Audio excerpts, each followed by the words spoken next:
이재명 민주당 대표가 백현동 개발 특혜 의혹 사건 그리고 쌍방울의 대북 송금 사건으로 잠시 뒤에 구속영장 실질심사조 구속 전 피의자 신문에 출석합니다. 네, 검찰 수사의 정당성과 이 대표 정치적 생명이 달려있는 만큼 어느 때보다 치열한 공방이 예상되고 있습니다. 현장에 나가는 임성호, 송재인 기자 나와주시죠. 네, 여기는 서울중앙지방법원입니다. 잠시 뒤 오전 10시부터 이곳에서 민주당 이재명 대표의 구속영장 실질심사가 진행됩니다. 송재인 기자와 함께 자세한 내용 짚어보겠습니다. 자, 먼저 송 기자, 이런 시간부터 저희를 비롯해서 많은 취재진이 나와 있었죠? 네, 맞습니다. 일찍부터 이곳 법원 주변은 취재진과 집회 참가자들로 북적였습니다. 특히 이 대표의 영장심사가 열리는 오늘 온종일 이미 아마 소리가 들어가고 있을 텐데요. 법원 근처에는 검찰 수사를 비판하거나 반대로 지지하는 집회들이 줄줄이 신청돼 있습니다. 자유대한호국단부터 촛불연대까지 10,000명 넘는 인파가 예고된 상황인데요. 이에 따라 현장 안전을 관리하기 위한 인력도 대기 중이고 이 대표 출석에 대비한 포토라인도 저희 아래쪽 계단 아래쪽 출입구에 설치돼 있습니다. 이제 이 대표가 곧 법원의 모습을 드러낼 예정인데 오늘 심사 어떻게 진행되는지도 정리해 주시죠. 네, 이 대표는 앞서 오전 8시 반쯤에 입원 중이던 서울 녹색병원에서 법원으로 출발했습니다. 검찰 호송 없이 직접 법원으로 나올 예정인데요. 검찰은 안전 확보와 효율적 진행 등을 위해서 이 대표 출석과 함께 구인장을 집행할 계획입니다. 이후에는 치열한 공방이 예상되는데 검찰은 1,600쪽 분량의 구속 의견서와 함께 500장에 이르는 화면 자료를 이번 심사를 위해 준비한 것으로 알려졌습니다. 중앙지검 백현동 수사팀의 경우 부부장 검사가, 수원지검 대북 송금 수사팀 가운데선 부장검사까지 참여해서 검사 8명이 심사에 투입됩니다. 이 대표 측은 이제까지 수사 과정에 배석했던 고검장 출신 변호사에 더해 판사 출신 변호인단을 꾸려서 반박 자료를 준비한 것으로 전해졌습니다. 양측의 치열한 공방에 따라 앞서 10시간을 넘겼던 서훈 전 청와대 국가안보실장의 구속 전 피의자 신문 기록을 뛰어넘을 가능성도 점쳐지고 있습니다. 심사를 마친 뒤에는 이 대표는 다시 한번 법원 포토라인을 지나서 서울구치소에서 결과를 기다릴 예정입니다. 자, 송 기자, 이제 잠시 뒤면 절차가 시작될 텐데 이 대표 혐의도 좀 정리해 주시죠. 네, 이번 심사에서는 백현동 의혹과 위증 교사 의혹, 쌍방울 대북 송금 의혹 세 사건이 다뤄집니다. 혐의로 제가 그래픽을 정리해봤는데요. 혐의를 보면 먼저 백현동 의혹과 관련해서는 김인섭 씨의 로비에 따라 민간업자에게 특혜를 제공해 막대한 이익을 몰아준 결과 반대급부로 성남시에는 200억 원대 손해를 끼친 배임 혐의가 적용이 됐고요. 이 로비스트 김인섭 씨의 측근에게 자신의 검사 사칭 사건 관련 재판에서 유리한 증언을 해달라고 위증을 교사한 혐의, 끝으로 경기지사 방북 비용 등 경기도가 북측에 줬어야 할 800만 달러를 쌍방울 그룹이 대신 내게 한 혐의 2가지까지 모두 4가지 혐의에 대한 소명 여부가 가장 먼저 양측의 공방 대상이 될 것으로 보입니다. 이 혐의에 대한 양측의 입장도 간단히 정리해 볼까요? 네, 먼저 검찰은 혐의 소명에는 문제가 없을 거라고 자신하고 있습니다. 이 대표가 최종 결정권자로서 사업 단계마다 결제한 문건들과 또 당사자들이 진술한 이 대표의 발언들, 확보된 녹취록을 근거로 제시할 전망인데요.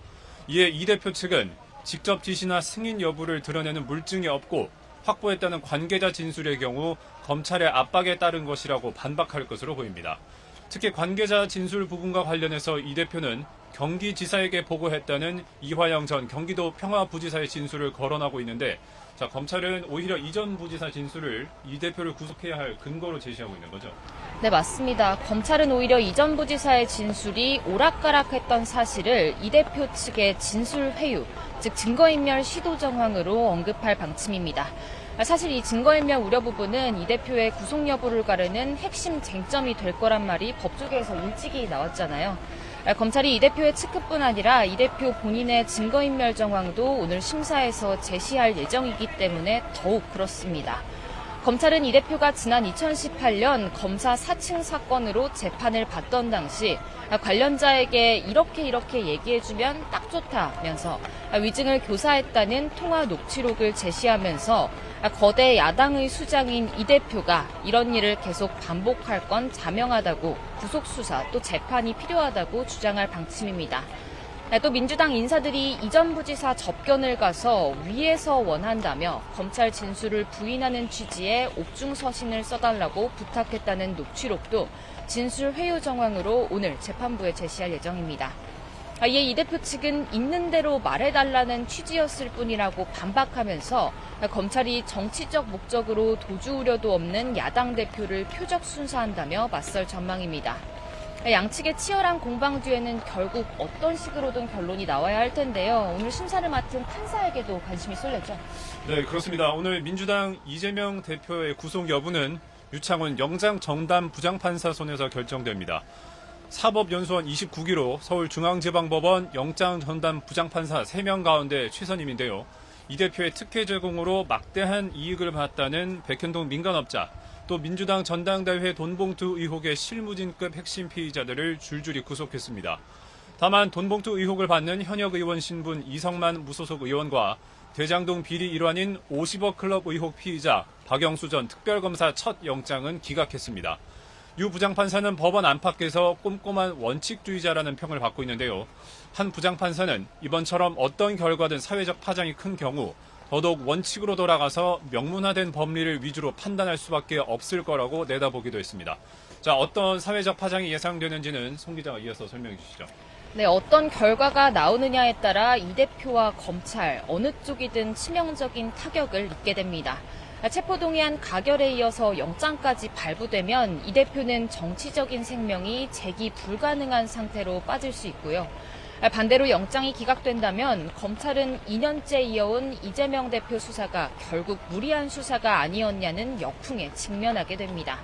수사의 정당성은 물론이고 이 대표를 둘러싼 남은 수사들의 동력도 적어도 한동안은 확보하지 못할 가능성이 큰데요. 일각에서는 이 대표의 사법 리스크 전반에 영향을 줄 수 있다, 이런 분석도 나오고 있습니다. 이 대표가 연루된 다른 사건에도 영향을 줄 수가 있다는 거죠. 네, 맞습니다. 이 대표가 재판을 받는 사건들이 오늘 영장심사대에 오르는 사건들과 범행 동기부터 구조까지 유사하기 때문인데요. 앞서 이 대표는 지난 2월 대장동 위례 개발 비리 의혹과 성남FC 불법 후원 의혹으로 첫 영장이 청구됐지만 체포동의안이 국회에서 부결되면서 불구속 기소됐습니다. 이 가운데 대장동 개발 비리 의혹은 민간업자에게 이익을 몰아주고 공공의 이익은 의도적으로 포기했다는 구조라서 기본적으로는 백현동 의혹과 닮은 꼴이거든요. 성남FC 의혹도 역시 대북 송금 의혹과 검찰이 재구성해낸 사건의 흐름이 유사합니다. 이 대표가 자신의 정치적인 치적을 쌓기 위해서 기업들로 하여금 제3자에게 돈을 내게 했다는 구조입니다. 이 같은 구조의 혐의들에 대해 오늘 영장심사 재판부도 어느 정도는 소명 여부를 따질 수밖에 없는 만큼 현재 법원에서 재판 중인 유사 사건들, 사법 리스크 전반에 영향이 있을 거라는 분석도 나오고 있습니다. 네, 송 기자 잘 들었습니다. 네, 저희 YTN은 잠시 뒤 이재명 대표의 법원 출석 장면도 생중계로 전해드리겠습니다. 지금까지 서울중앙지방법원이었습니다.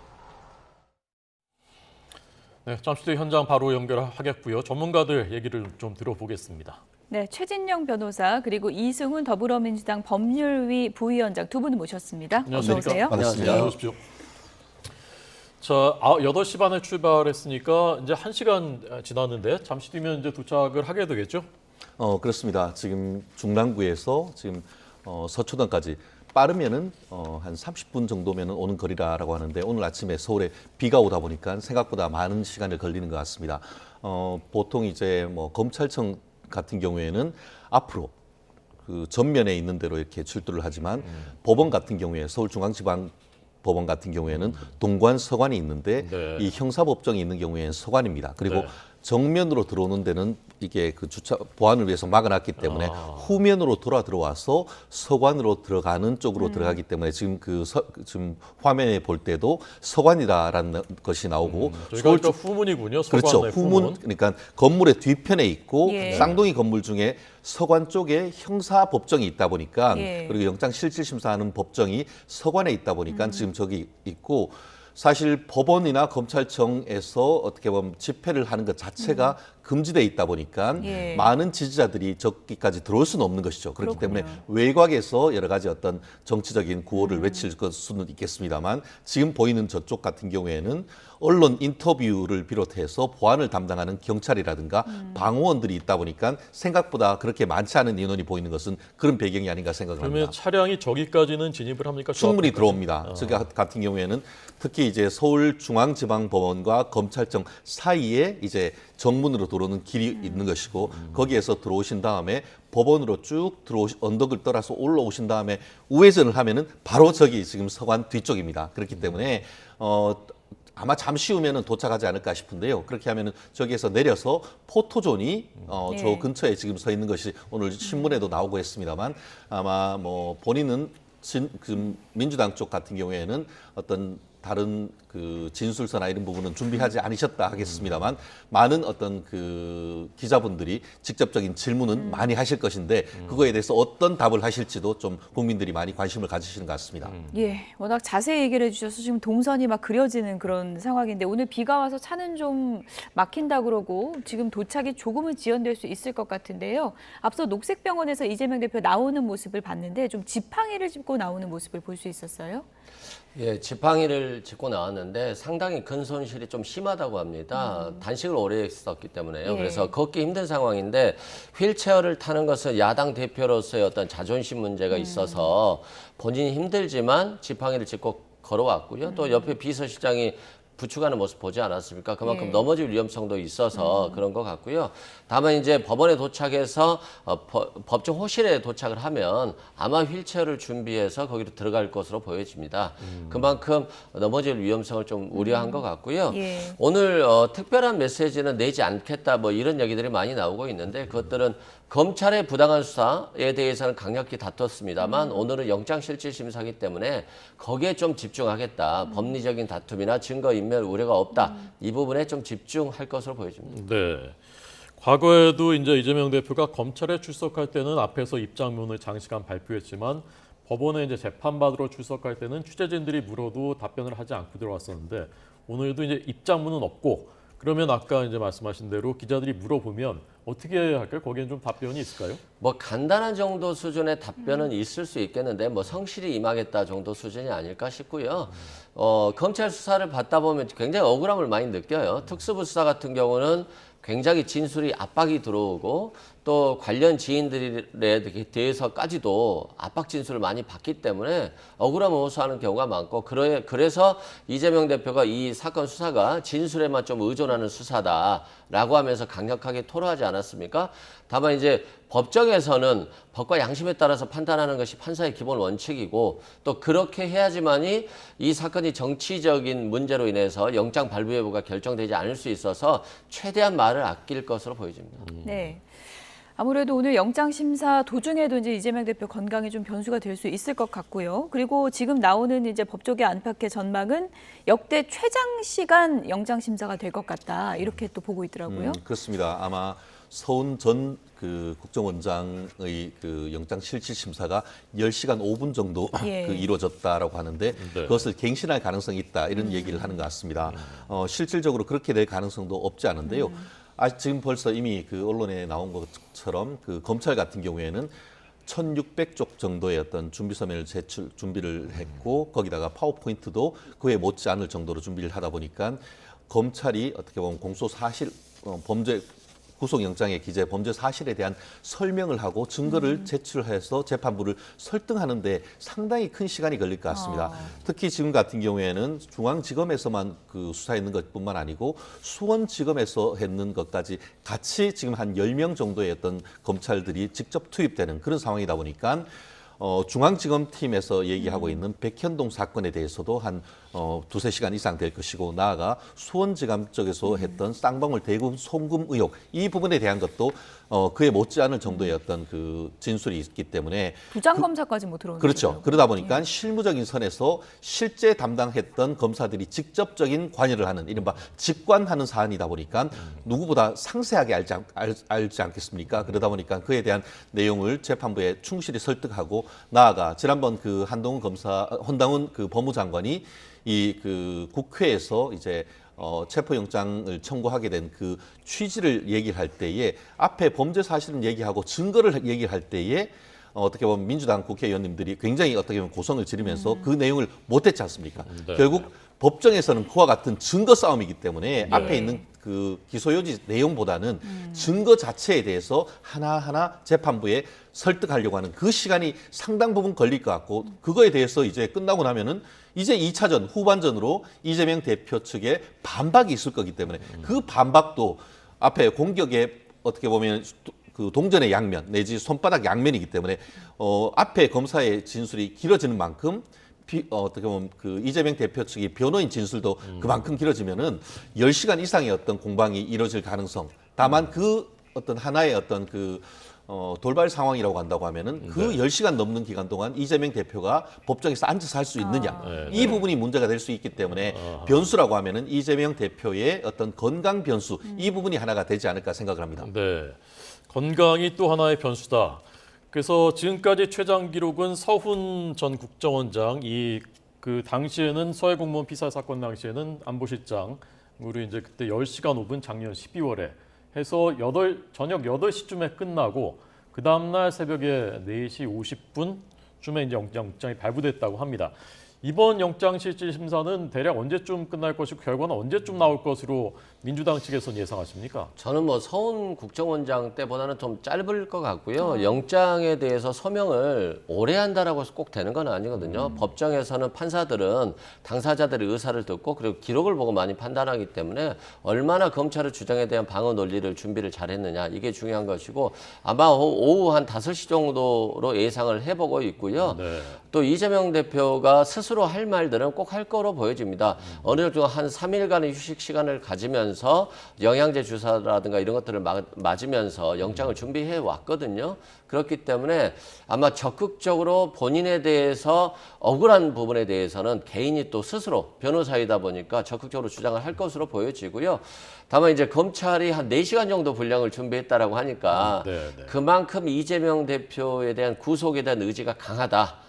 그럼에도 불구하고 이 범죄 혐의의 다툼의 여지 그리고 검찰 주장의 진술에 왜곡된 부분들 이것들을 얼마나 이제 판사 출신 변호사들이 잘 밝혀내는지 이것들이 오늘 승패를 가를 것으로 보여집니다. 한 3시쯤 만약에 예상하신 대로 끝난다면 오늘 밤에 결과가 나올 가능성도 있겠군요. 아마도 뭐 판사 입장에서는 네. 기록이 워낙 방대하다 보니까 꼼꼼하게 보려고 노력을 할 것 같고 아마 새벽 정도에 나오지 않을까 한두 시 정도의 결과가 나오지 않을까 판단을 하고요. 판사 입장에서 봐도 이게 굉장히 부담스러울 거예요. 네. 야당 대표에 대한 수사이고 또 자신이 어느 정도 판사로서 업적을 인정받아서 중앙지방법원 영장 담당 판사까지 왔는데 이게 야당 대표에 대해서 영장을 기각할 경우에는 또 윤석열 정부에 대해서 굉장히 부담을 가질 수 있거든요. 그래서 이런 압박들, 여러 가지 종류의 압박들이 있기 때문에 양심에 따라서 판단하기 위해서 기록을 더 꼼꼼히 보지 않을까 생각됩니다. 네, 양쪽 모두에서 이제 압박을 느끼겠죠. 네, 그렇습니다. 뭐 검찰 측과 이재명 대표 측이 그야말로 뭐 진검승부라고 할 수 있을 텐데 지금까지 이제 이재명 대표 같은 경우에는 검찰 조사에 대해서 소설이다 이렇게 이제 일축을 해봤잖아요. 오늘 영장 심사 때는 좀 태도를 바꿀 가능성도 전망이 되고 있는데 어떤 전략으로 나갈 거라고 보세요? 그렇습니다. 사실 그 일반적인 영장 사건 같은 경우에는 변호인이 영장 실질 심사를 준비할 시간이 사실 거의 없습니다. 왜냐하면 긴급 체포를 된다거나 구속영장을 청구를 했을 때에 수사 기록을 못 보다 보니까 결국 그 피의자가 주장하고 주위에서 제출하는 것만 가지고 그 영장 실질 심사에 나가다 보니까 완전히 공소 사실과는 엉뚱한 변론을 하는 케이스도 상당히 많습니다. 네. 그 반면에 이번 그 이재명 대표에 대한 영장 실질 심사는 이미 많은 그 언론을 통해서 사건 자체가 지금 다 나온 상태이고 지금 방어권을 충분히 보장할 수 있을 만큼 정보가 지금 제공된 것이다 보니까 이 사건 그 변호인 같은 경우에도 충분히 준비를 했을 것이라고 미루어 짐작 가능한 것 같은데요. 저는 이걸 보면서 참 저런 느낌을 듭니다. 그러니까 민주당 같은 경우에는 이른바 정관 예우 같은 것들을 없애야 된다 그렇게 얘기를 하지만 막상 본인들과 관련되는 그 사건이 되면은 검찰 단계에는 고검장 출신의 유력한 변호사 그리고 또 영장실질심사 법원으로 오니까 이제는 부장판사 출신의 어떤 변호사들을 2명을 동반을 해가지고 하는 걸 보면서 국민들에게 과연 어떤 형사 사건은 정관들의 어떤 전유물인가 이런 생각을 줄 수 있는 거기 때문에 저는 굉장히 법조인으로서 안타까운 마음이 있고, 나아가 그럼에도 불구하고 어쨌든 본인들의 방어권을 보장하기 위해서 누구를 한다건 뭐 최선을 다하기 위해서 하는 것에 대해서는 뭐라고 할 수는 없죠. 말씀하신 것처럼 지금 오늘 같은 경우에 지금 이재명 대표 같은 경우에는 검찰에 마치 전에는 개선 장군처럼 그렇게 출석을 했지만 오늘은 정말 순한 양처럼 지금 사실 법원에 오는 그런 모습을 보이면서 재판의 엄중함을 다시 한번 느낄 수밖에 없는 그런 상황인데요. 예전 같은 경우에 증거 하나 없이 소중한 시간을 불러서 시간을 허비하냐라고 수원지검에서 얘기를 했지 않습니까? 과연 아무런 증거가 없을까? 오늘 법정에서 봤을 때에 저는 검찰과 어떤 변호인의 어떤 본인들의 프레젠테이션도 중요하지만 오늘 어떤 재판의 하이라이트는 재판장이 직접 이재명 대표에 대해서 신문하는 게 저는 가장 중요하다고 생각합니다. 네. 그래서 그중에서 핵심되는 증거들, 이 부분에 대해서 어떻게 생각을 하느냐, 그리고 이와 같은 피의 사실에 대해서 인정하느냐, 부인하느냐, 직접 신문이 가장 어떤 재판장의 심증을 결정하는데 가장 핵심적인 부분이고, 영장실질심사란 것도 구속 전 피의자 신문입니다. 예. 옆에서 검사가 무슨 얘기하고 변호인이 뭐 얘기하는 것은 실제 다른 재판에서는 그렇게 많지 않고 네. 대부분이 변호인이 직권으로 재판장이 변호인을 신문하는 게 가장 핵심입니다. 그렇기 네. 때문에 그 신문에 대해서 이재명 대표가 어떻게 답변하느냐, 자백을 하느냐, 아니면 말씀하시는 것처럼 지금까지처럼 증거 하나도 없이 어떤 검찰을 어떻게 보면은 비난한 식의 어떤 으로 일관하느냐. 제가 봤을 때는 그렇게 하기는 쉽지 않다. 일정 부분에 대해서는 자백할 가능성도 저는 없지 않다라고 보기 때문에 네. 일단 나중에 재판에 가서 어떤 무죄를 다투는 것은 변론으로 일정 부분에 있어서는 인정하는 식으로 나갈 가능성도 아직은 있지 않을까 저는 조심스럽게 예측합니다. 네, 지금 9시 43분입니다. 서울중앙지방법원 서관 후문 앞의 모습입니다. 지금 서울에는 비가 내리고 있습니다.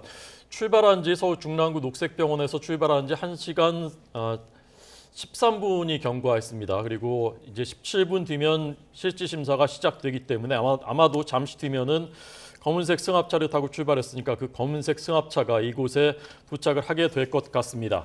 이재명 대표 측의 변호인은 박균택 전 광주고검장과 판사 출신 변호사 김종근, 이승엽 변호사라고 하는데 조금 전 최 변호사님 말씀하신 것에 대해서 우리 이 변호사님 어떻게 생각하십니까? 아니 상대는 검사가 한 6, 70명 정도가 투입이 돼가지고 한 1년 6개월 정도 수사를 하잖아요. 그러면 이재명 대표, 야당 대표를 어떻게든 쓰러뜨리겠다는 거잖아요. 그렇다고 한다면 최소한 법률 전문가인 검사 출신이라든가 판사 출신이 당연히 참여해서 하는 것이지 이게 뭐 정관의하고는 상관이 없을 것 같고요. 실제 일반 변호사들도 같이 참여해서 준비를 했다는 점 말씀드리고요. 뭐 혹시 우리 변호사님께서 자백할지 모르겠다 이런 말씀하셨는데요. 뭐 전혀 그럴 가능성은 없다고 보시면 될 것 같고요. 피의자의 방어권이라고 하는 건 그래요. 영장실질심사를 하다 보면 일반 국민들 입장에서 보면 이재명 대표의 의견들도 많이 반영된 자료가 있을 것이다라고 생각을 하지만 검찰이 이재명 대표를 구속시키기 위한 자료들 위주예요. 그리고 그 진술도 마찬가지고요. 그래서 그 진술에 대한 증거를 깨려고 한다면 결국에는 증인신문인데 증인신문을 거치기 전에는 검찰의 압박 진술에 의한 진술들밖에 있을 수가 없어요. 그렇기 때문에 피의자의 방어권을 보장하기 위해서 재판을 통해서 불구속 수사를 해야 된다. 뭐 이런 말들이었던 거고요. 그래서 오늘 또 판사가 피의자의 방어권을 위해서 다툼의 여지가 있는 부분을 얼마나 기회를 줄 것인가. 여기에 또 영장에 오늘 결론이 정해져 있을 것으로 보여지고요. 검찰에서는 어떻게 해서든 증거 인멸 시도를 좀 부각시켜서 야당 대표로서의 힘이 있기 때문에 증거 인멸 우려가 있다. 그래서 빨리 뭐 구속을 시켜달라라고 하는 주장을 강하게 할 것으로 보여지고 또 이재명 대표 입장에서는 억울하다. 지금 많은 검찰에 부합하는 진술들이 사실상은 검찰 압박에 의한 진술에 의했기 때문에 재판 과정에서 충분히 다툴 수 있는 기회를 달라라고 주장을 할 것으로 보여지고요.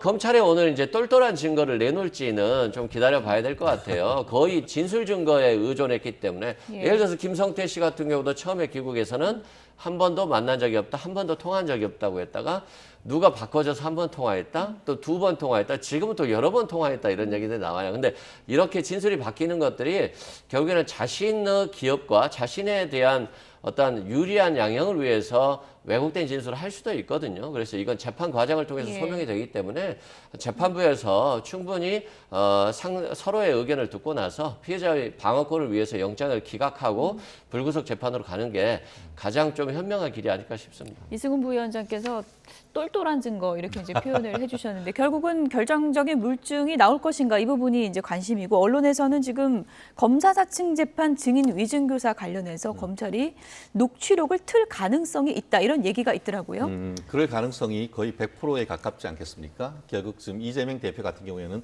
쉽게 말하면 새빨간 거짓말이다, 증거 하나 없다라고 얘기를 하고 있습니다만 범죄 자체가 사실은 굉장히 중대하죠.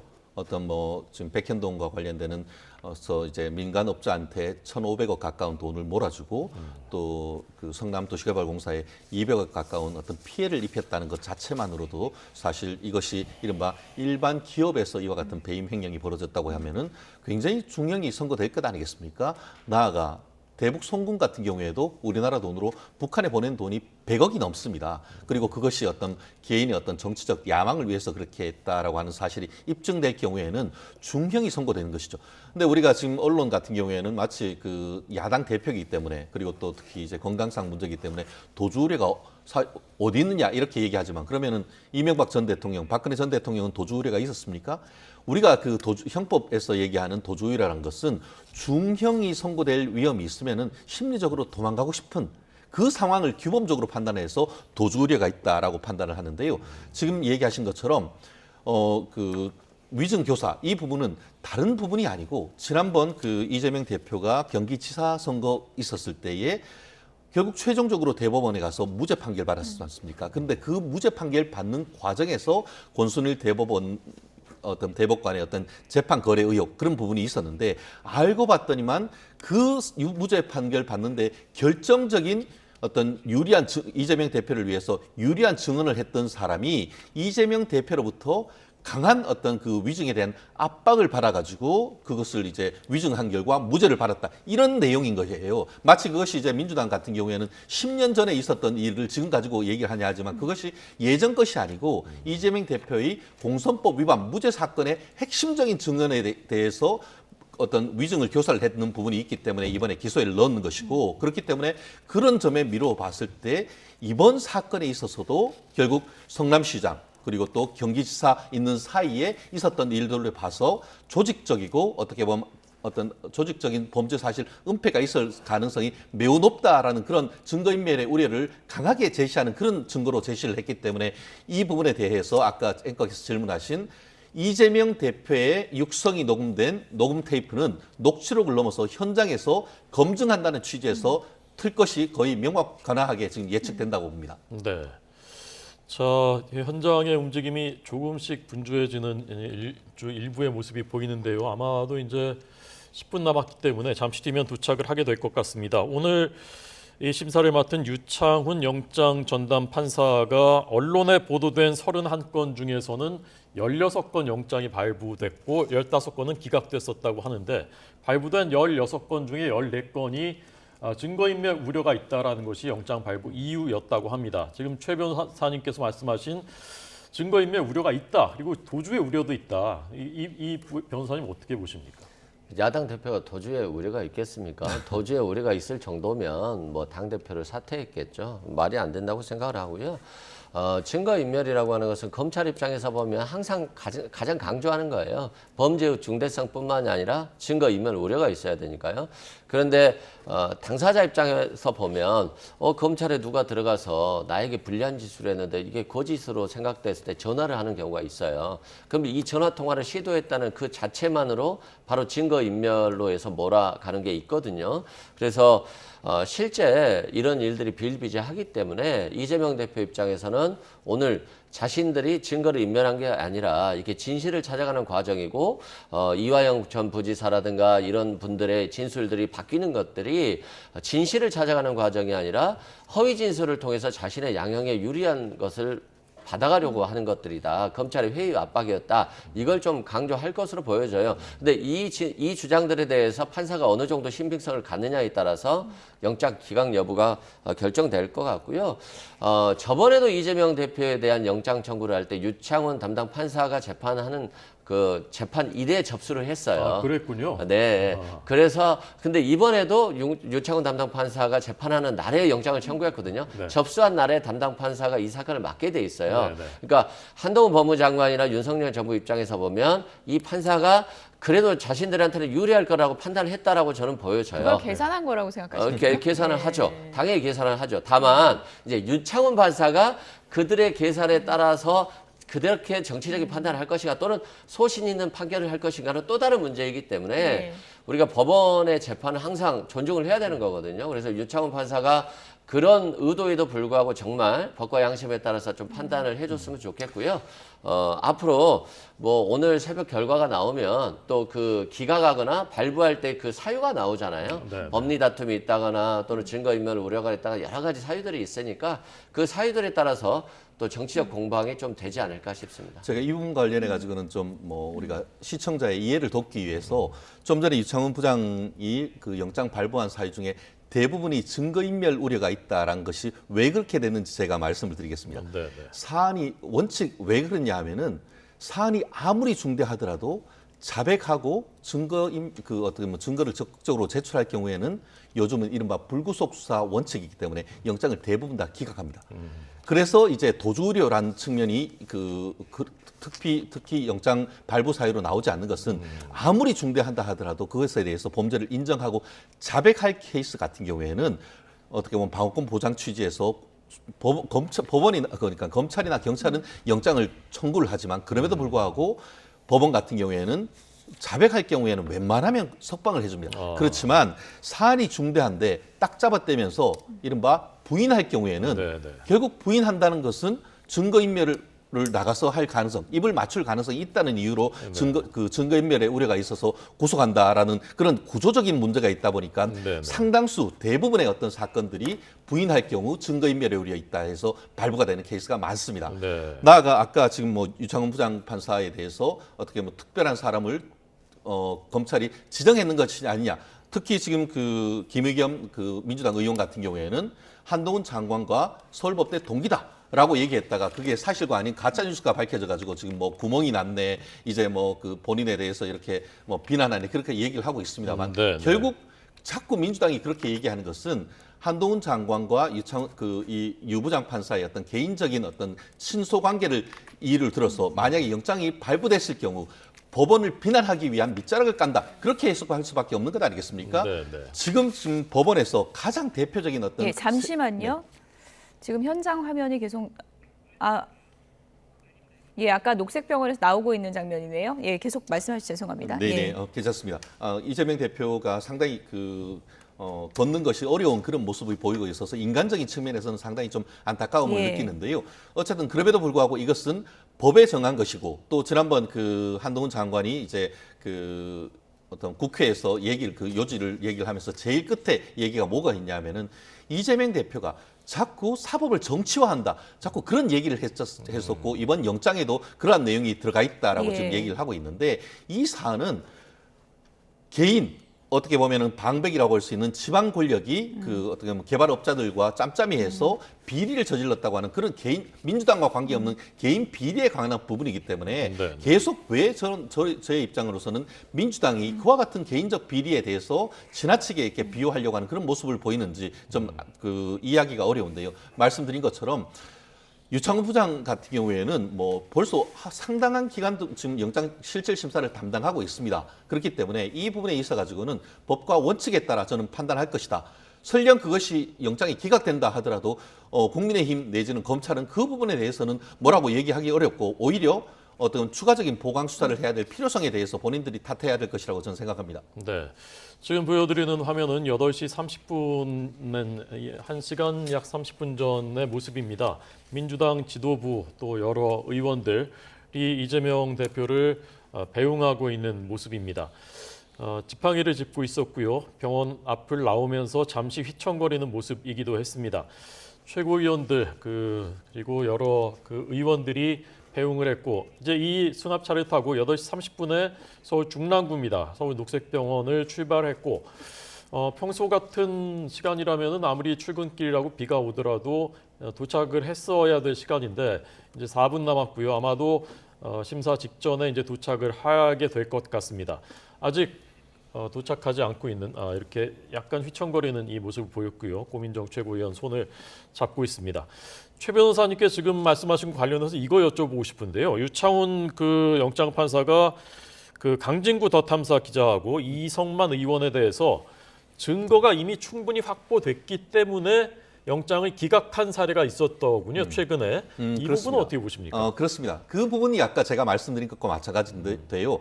일단 강진구 더 탐사 기자의 영장과 관련해 가지고는 그 영장 기재 범죄 사실이 뭐였냐 하면은 이른바 청담동 술자리 의혹과 관련된 가짜 뉴스와 관련돼서 어떤 청구를 했는 것이 아니고 그 이후에 지금 강남에 있는 한동훈 장관의 아파트에 직접 찾아갔단 말이에요. 거기 일반인은 들어가기도 어려운 것인데 여러 명이 들어가서 주말에 이제 한동훈 장관이 없는 사이에 문을 두드리는 등 그렇게 해서 주거 침입 혐의로 해서 구속영장이 청구된 사안이었습니다. 네네. 그 사안에서 바로 이 유창훈 부장판사가 영장을 기각했습니다.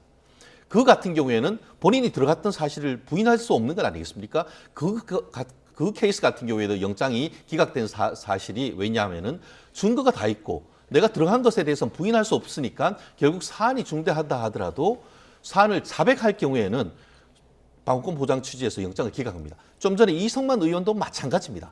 결국 그 범죄 사실에 대해서 지금 이성만 의원에 대해서는 영장 이 기각된 부분에 대해서 이유가 정확하게 나오진 않았습니다만 미루어 짐작컨대 밖에서는 본인이 부당하다, 억울하다라고 하지만 영장실질심사 법정에서는 그 사실에 대해서 자백했을 가능성이 전 굉장히 높다고 미루어 짐작합니다. 그것은 최근에 들어서 윤석만 의원 같은 경우에도 지금 보면은 계속 부인을 하다가 재판에 왔으니까 금액을 좀 적게 했을 뿐이지 공소 사실에 대해서 자백하는 것 있지 않습니까? 그러한 맥락에서 봤을 때는 자백할 경우에는 증거인멸의 의뢰가 없다라고 판단을 해서 영장을 기각한 것이죠. 그렇지만 지금 좀 전에 이승훈 변호사님이 말씀하신 것처럼 이재명 대표 같은 경우에는 이와 같은 영장기재 범죄 사실에 대해서 자백할 가능성이 없다고 했지 않습니까? 그렇게 되는데 다른 증거에 의해서 어느 정도 범죄가 소명이 될 경우에는 그 결과는 사실 물어보나 마나한 거예요. 다만 지금 민주당이 얘기하는 것처럼 야당의 대표이고 건강이 좋지 않은 이런 부분에 대해서 재판장이 어떻게 판단할지는 지켜봐야 되겠습니다만 원칙에 근거를 해서 한다고 하면은 영장 발부 가능성 매우 높지 않을까 예측을 합니다. 네. 영장 심사 시간이 이제 오전 10시라서 지금 1분 정도밖에 남지 않은 상황인데요. 이재명 대표 도착이 예정보다는 조금 지연되고 있는 그런 상황입니다. 이승훈 변호사, 오늘 이재명 대표 같은 경우에는 오늘 도착을 해서 영장 심사를 장시간 하게 되고 그 이후에는 어디서 대기를 하게 되는 건가요? 일반적으로 서울구치소에서 대기를 하기 때문에 이재명 대표도 서울구치소에서 대기를 할 것으로 보여지고요. 영장이 기각되면 아마 새벽 무렵에 다시 나올 것으로 보여집니다. 서울구치소에서 영장이 발부되기 전에는 특별한 것들은 없고요. 간단한 신체 검사 정도만 하기 때문에 우리나라 머그샷 같은 것도 찍지 않습니다. 그래서 아마 대기만 하다가 기각되면 나올 것으로 보여집니다. 이번에 이제 유창훈 판사 관련해서 저는 그래요. 판사의 결정은 존중을 해줘야 되는데 그 이유는 우리가 판사를 신뢰하지 않으면 마지막 보루가 무너지는 거잖아요. 더 이상 의지할 곳이 없어지기 때문에 존중해야 되는 것이고, 다만 이제 더 탐사의 강진구 기자 관련해서는 자신들이 취재 활동을 하는 것들을 다 영상으로 남겨서 공개를 했어요. 그래서 이게 증거를 인멸할 우려라든가 범죄의 중대성이 없다라고 봐서 영장을 기각한 것이라고 보면 될 것 같습니다. 그래서 오늘 사안에 대해서는 얼마나 법리적인 다툼이 있는지 여부, 그래서 쌍방울 사건 같은 경우도 부정한 청탁을 했다라고 했는데 부정한 청탁이 뭐지에 대해서 제가 구속영장을 봤습니다만 좀 애매한 부분이 있어요. 김성태 전 쌍방울 대표가 오히려 북한과 더 관련하고 가깝고 그런데 이재명 대표의 경기도의 보증을 원한다? 이게 부정한 평착이다? 이런 부분들이 법리적으로 좀 애매한 부분들이 있거든요. 그래서 아마도 이제 변호사들이 이 부분에 대해서는 적극적으로 소명할 것으로 보여집니다. 네. 아마도 오늘 검찰이 증거인멸 우려와 관련해서 핵심적으로 그 제시할 그 논리가 이화영 전 부지사의 진술이 계속 바뀌었다. 그리고 거기에는 어떤 회유 또는 뭐 압박이 있었던 건 아니냐. 그러니까 앞으로도 그럴 가능성이 있다라는 부분일 것 같은데 그 부분에 대해서 어떻게 생각하십니까? 그러니까 검찰은 이 사건에 있어서 증거인멸을 굉장히 중요시하는 것 같아요. 제가 구속영장 한 150장 정도를 읽었습니다만 대부분 굉장히 그 부분이 많이 투자돼 있어요. 그래서 이화영 전 부지사가 진술을 번복한 것들이 부인에 대한 회유가 아니었느냐. 또 관계 공무원들에 대해서도 회유를 받아서 이재명 대표에게 유리한 진술을 받은 게 아니냐라고 하는 것들, 그리고 김진성 씨가 뭐 증언을 했을 때 이게 이재명 대표의 미증 교사에 의한 것이 아니었느냐라고 하면서 이 부분에 대해서 굉장히 강조를 하고 있거든요. 그렇다고 한다면 당연히 이재명 대표의 변호인도 이화영 전 부지사의 진술이 이재명 대표의 회유에 의해서 바뀐 것이 아니라 검찰의 회유에 의해서 바뀌었는데 결국 이재명 대표나 부인이 진실을 말할 것을 요구해서 다시 번복한 것이다. 뭐 이런 것들이 얼마나 이제 서명하게 되는지, 또 검찰이 갑작스럽게 증거를 제출했는데 뭐 이화영 전 부지사가 또 진술이 바뀌었을지도 모르는 거거든요. 검찰은 얼마든지 이화영 전 부지사를 검찰실로 불러서 조사를 할 수 있기 때문에, 그래서 오늘 깜짝 카드가 나오는 건지 아니면 기존대로 언론에 나오는 대로 정도 수준의 진술 증거에 의존하는 영장이었는지 이 여부가 또 영장 발부에도 상당히 결정을 미칠 것으로 보여집니다. 네. 자, 지금 10시가 넘었거든요. 10시 2분인데 아직 도착하지 않고 있습니다. 어떤 다른 상황이 있는 것인지 어떤 다른 이유가 있는 것인지 아직 그 정확히 확인되지 않고 있습니다. 지금 그 서울중앙지방법원 서관 후문 앞에 모습을 보시고 계신데요. 아직 특별한 뚜렷한 움직임이 보이지를 않고 있습니다. 지금 출발한 지 1시간 32분이 경과되고 있고 예정된 시각이 2분 지났습니다마는 아직 도착하지 않고 있는 이재명 대표의 모습입니다. 예. 조금 전에 언급된 이화영 전 부지사 접견 녹취록 관련해서 검찰이 오늘 뭐 언론에서는 뭐 위에서 원한다 이런 내용도 포함이 돼 있다고 이제 알려지고 있는 그런 상황인데 어떤 부분을 강조할 것으로 보십니까? 그렇습니다. 이화영 부지사와 관련해 가지고는 한 두 가지 쟁점이 있는 것 같습니다. 첫 번째 언론 보도는 하나는 뭐냐면은 이화영 그 부지사 스스로 나는 검찰 진술을 번복한 사실이 없다 이렇게 얘기를 하고 있고, 이 차인가요? 잠깐 보겠습니다. 이 차일 가능성이 있는 것 같습니다.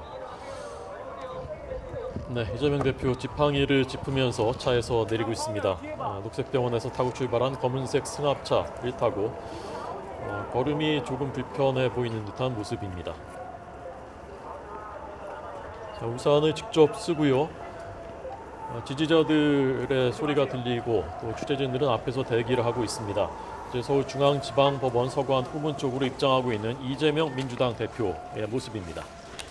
네, 취재진들의 질문에 답을 할지도 주목되는데요. 실질심사 받게 되는데 한 말씀 해주시죠. 증거 인멸을 교사했다는 혐의에 대해 어떻게 방어하실 건가요? 김인서 씨랑 마지막으로 연락한 게 언제입니까?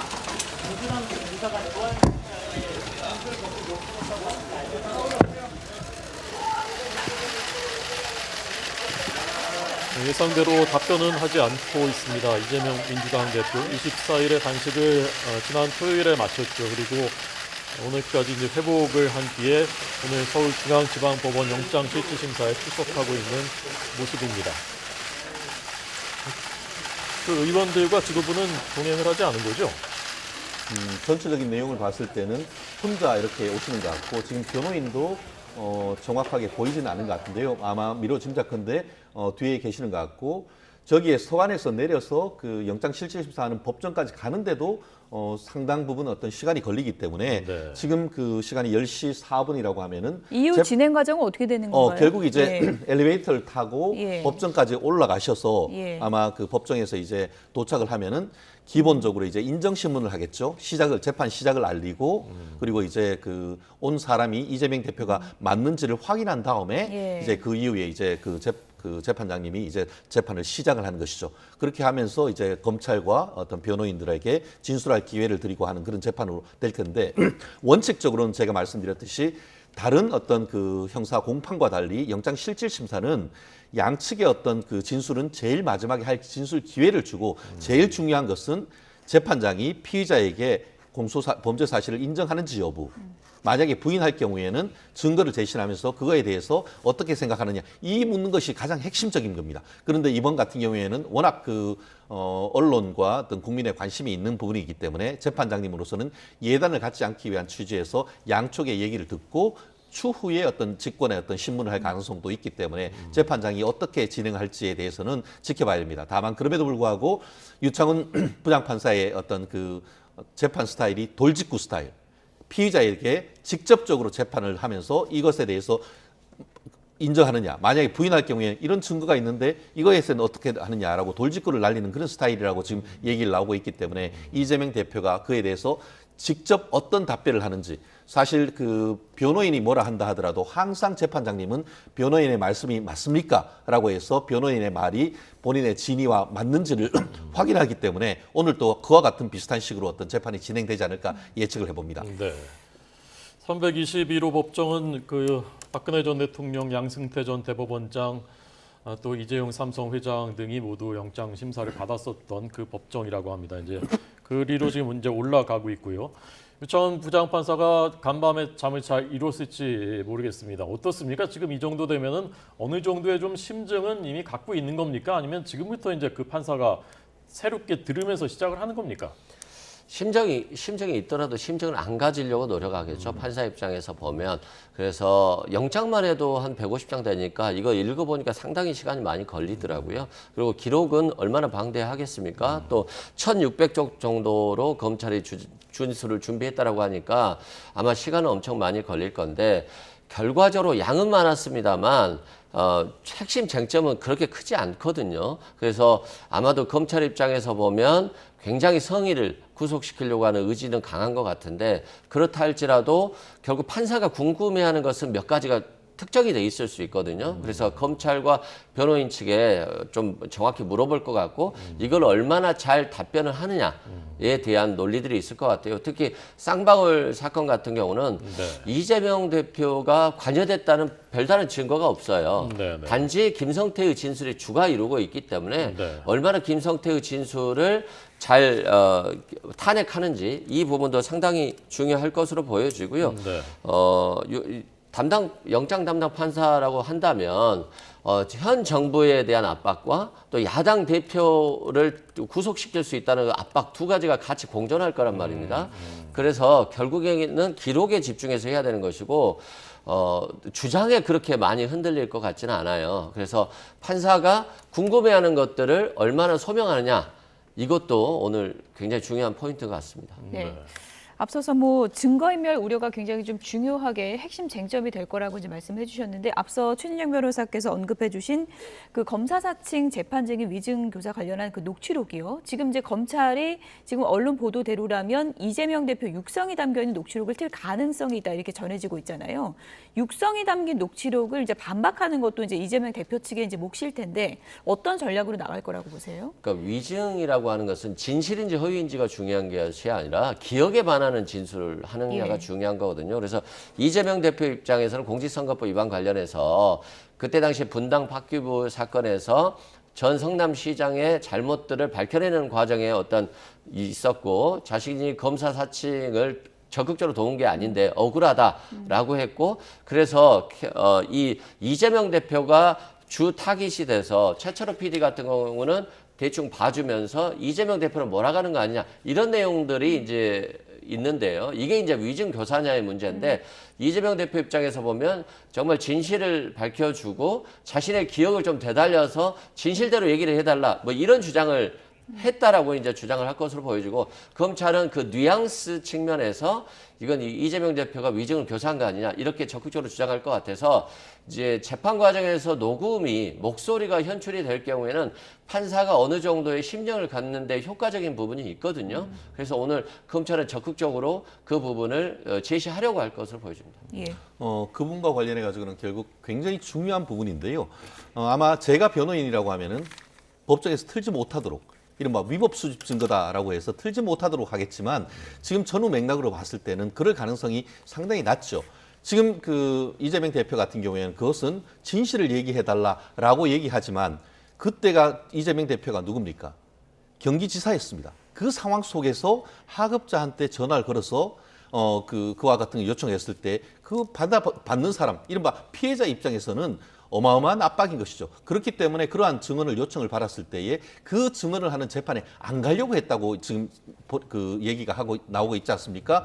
그러니까 다시 한번 연락을 해가지고 출석해가지고 그와 같은 그 허위의 진술을 해달라라는 취지로 압박을 했다라는 얘기가 나오고 있고 그와 같은 내용이 지금 지금 그 구속영장 기재 범죄 사실에 나와 있단 말이에요. 그렇기 네. 때문에 제가 봤을 때는 그 사안에 대해서 재판장님이 이와 같은 사실이 있는지에 대해서 직접 저는 이재명 대표에게 질문할 가능성이 높다고 봅니다. 네. 그에 대한 대답이 어떻게 나온지에 따라서 구속영장이 갈림일 가능성이 높다고 보고 저는 짐작을 하는데 네. 그랬기 때문에 저는 아까 초두에 말씀드린 것처럼 그런 부분에 대해서는 오히려 인정하고 넘어가는 어떻게 보면 전략적으로 그럴 가능성이 있지 않을까 하는 것이 바로 그 부분이죠. 네. 지금 이제 워낙 여러 가지 사건들이 이제 얽혀 있기 때문에 시청자 여러분들께서 조금 이제 헷갈리실 수 있는데 이 사건은 2002년의 검사 사칭 사건에 대해서 이재명 2016년 당시 경기지사가 2016년인가요? 맞습니다. 네, 그때 이제 위증 교사를 했다라는 것을 이제 검찰이 녹음 파일을 확보를 했다고 해서 오늘 재판정에서 틀 것을 요청할 것이다라는 그 부분에 대한 설명을 드린 것입니다. 일단 뭐 저희가 시나리오를 상정해서 얘기해 볼 수밖에 없을 것 같은데 영장 발부 아니면 기각 아니겠습니까? 만약 발부가 된다면 민주당 입장에서 뭐 옥중 공천 이런 얘기까지 나오고 있는데 이재명 대표 체제가 그대로 쭉 갈 수 있다고 보십니까? 어떻게 보십니까?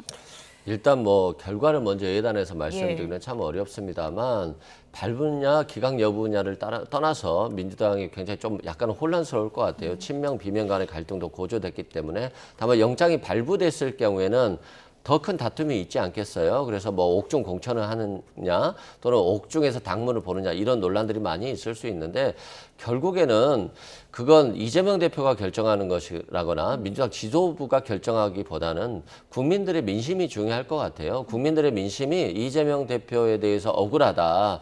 야당 대표에 대해서 너무 억울한 거 아니야? 너무 수사만 집중하는 거 아니냐? 야당을 보호해야 된다. 민주당이 결집해야 된다. 이런 논리가 형성된다라고 한다면 이재명 대표의 영향력은 구속되었음에도 불구하고 커질 것으로 보여지고 그래서 지도부를 통한 뭐 어차피 친명 쪽의 지도부가 생기지 않았습니까? 그래서 그 영향력은 상당히 지속될 것으로 보여져요.